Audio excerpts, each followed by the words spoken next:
Earlier, I created a route from my home marina, Shilshole Bay, to Port Townsend. It's here in my voyage plan file. If I click on it in the voyage plan browser, Coastal Explorer automatically scrolls me to that route on the screen. So I'm going to zoom into the beginning of this route here. Kind of move around a little bit. Come in here. And if I click on the chart panel, notice how the route disappears. Why is that? The checkbox in front of the route controls whether or not the route is shown on the screen. It's in the voyage plan document, but it's not displayed on the screen unless it's checked. That's one way to control the clutter on the screen. So I'm going to turn that route back on. And I'm going to move the boat to the beginning of this route. I'm going to click on the chart panel here in the ship canal, or the ship canal entrance, and I'm going to right click, and from the right click menu I'm going to select Move Boat here, which relocates the boat to this location. And I'll even turn the boat a little bit so it's pointing in the right direction. I'm using some simulated motion commands that are in the shortcuts help file if you want to look up how to do that. So also, if I click on if the route's selected and I pull up the properties of that route, if I could right click on it and say properties, and then over in the properties pane we see it. We can look at the format of it, the colors, any notes I want to make about it, and interesting things like display leg range bearing lines. If I click that line, then on the route itself we actually will see a range bearing line. It's kind of hard to see it on the route because of the chart information. I could try changing to vector charts by clicking on the wrench icon, choosing vector charts. Makes it a little bit easier to see. Also, another chart control would be to click on the wrench icon, go to text size, and perhaps see if making the text size larger makes it easier to read my range bearings on those route legs if I want those. Okay. I'm going to zoom back out. If I right click on it and say Show Route Details, or from the Voyage Plan browser I select the route and click Route Details, I'll bring up Route Details. You notice this route has 13 waypoints in it.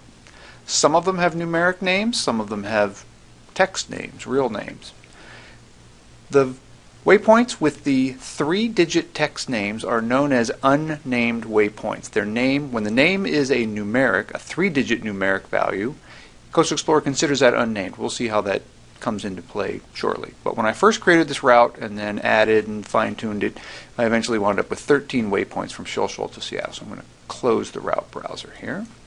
The boat is in motion, so the boat starts up. It's now moving. Coastal Explorer switches into cruise mode, taking over the whole screen. And now what I'd like to do is I'd like to zoom in on the boat really quick, because I've got to see where I am in the ship canal. Quick and easy shortcut key to do that would be to hit the space bar 3 times. Another way to do it is to hit the reset button at the top of the screen here. That'll do the same thing. So I click reset, and there we are. We're zoomed into 1 to 10,000, centered on the boat. So we have a route. It's highlighted, but it's not active. So if I click this Activate Route button, Coastal Explorer shows me the routes that are in my voyage plan document, picking the one closest to the boat. I'll pick the one that is closest to the boat. New heading 306 magnetic. Coastal Explorer begins giving me steering direction. Now I'm going to stop the boat for a minute because I don't want it to go too fast. Well, actually I'll let it go. In fact, I'm going to zoom in on it and watch what happens here. Actually, I will stop the boat for a second. Possible collision with another vessel in 2 minutes 20 seconds. Coastal Explorer is giving me some warning information based on AIS data that it has. With a route active, you notice that there's a magenta line from the boat to the active waypoint. The active waypoint is waypoint number 1, which happens to be sitting right on top of the Shilshole Bay Channel buoy text. The route monitor, we call it, is customizable. If I right click on it, you notice it shows me some controls for the active waypoint, for the destination waypoint, and also something about show unnamed waypoints. We'll see that in a second. But for the active waypoint right now, we're configured to show ETA, time to go, and range. If I were to turn a couple of those off, I can control how much information it shows. It says the ETA is never right now because the boat's not in motion. ETA down here is never because the boat's not in motion. But we can configure how much information we get for each waypoint. Maybe for the active waypoint, I want to know ETA, time to go, and range. For the destination, I just want to know when I'm going to get there. I don't want to know how long it's going to take. And I don't really want to know how far away it is. I just want to know how much time is there. the route had 13 waypoints in it. Some of them had names, some of them had numeric names. Right-clicking on the route monitor, Show Unnamed Waypoints is not checked, which means we are not configured to show unnamed waypoints. So we're not seeing the waypoints that don't have names. And in Coastal Explorer's way of looking at things, waypoints with numeric 3-digit names and only 3 digits are considered unnamed. I'm going to put a checkbox here. I'm going to check this box. And you notice now in the intermediate waypoint box, we see all the intermediate waypoints. The unnamed ones and the named ones. This is a scrollable box. Just click in it and drag it up and down so we can see all these intermediate waypoints, both the named significant waypoints, places where I want to know about, such as when do I get to the marina entrance. Marrowstone Point is a point that I need to get around, so I might want to pay attention to the tide and current data at that point. Same with Bush Point. But the rest of these are just steering waypoints that I don't really need to know for like informational purposes. So I could right click on here and uncheck Show Unnamed Waypoints, and we go back to just seeing these significantly named waypoints. Okay, so I'm going to put the boat back in motion here. You notice my predictor line shows me the dotted blue line where we are. I'm going to turn the boat a little bit. Ooh, there's that AIS vessel that's right behind us. Somebody's running up right behind us. Good thing this is all simulated data. And watch what happens. The boat is about to enter the arrival circle, that green line.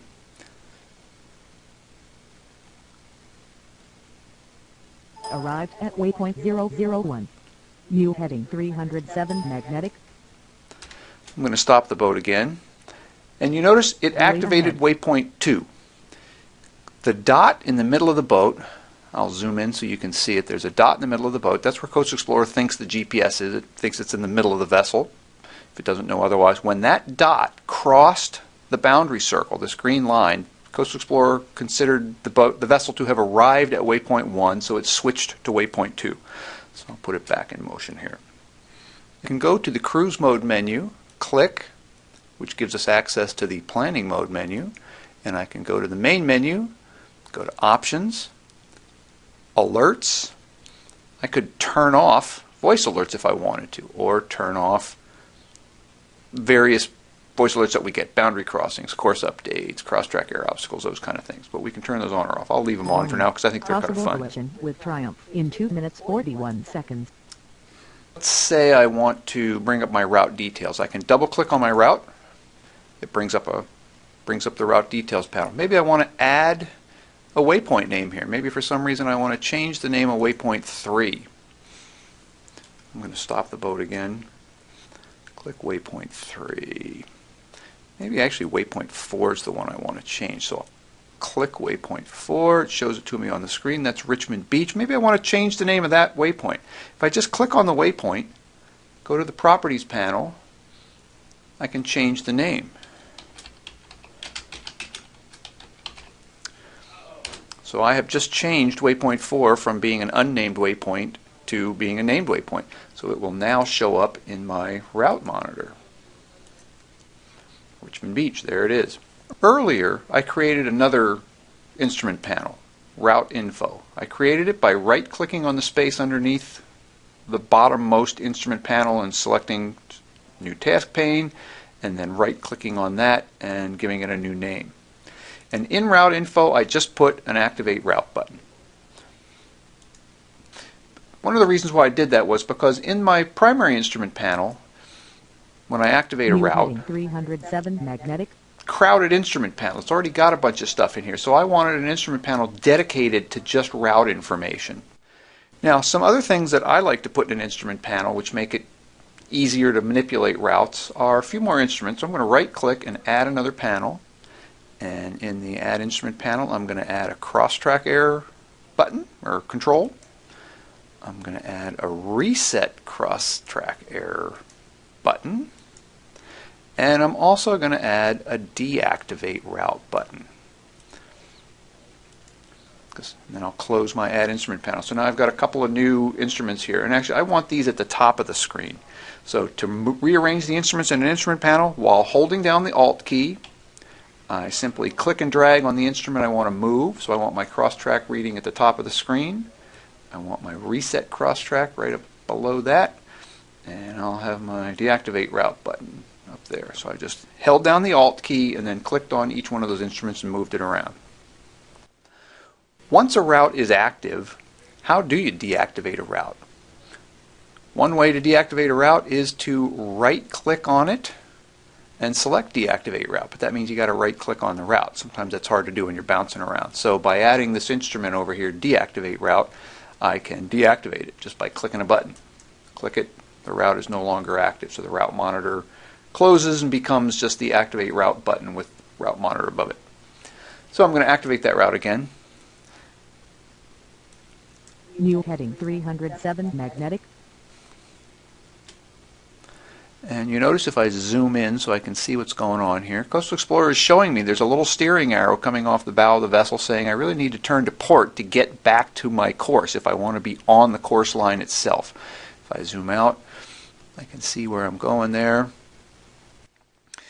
If, for some reason, I want to change waypoints. Right now it's driving to waypoint 2. Maybe I've decided I really want it to drive to waypoint 3. So I can actually click on a waypoint and select Activate Waypoint. And that will tell Coastal Explorer in the active route mode right now to activate that particular waypoint. Magnetic. So it's now giving me directions to waypoint number 3. There's a keyboard shortcut for that, of course, and it is the letter W. If I type W, it will activate the next waypoint in the route. So if I type W, it's going to go to what was waypoint 4. New heading 340 magnetic. Which is the waypoint that I named Richmond Beach. Buoy ahead. It's giving me some warnings. There's a buoy we're going next to. Now if I want to go back the other direction, maybe I want to reactivate the previous waypoint. I could simply click on the previous waypoint and right-click on it and select Activate Waypoint. Or the keyboard shortcut would be to hold down the Shift key and type W.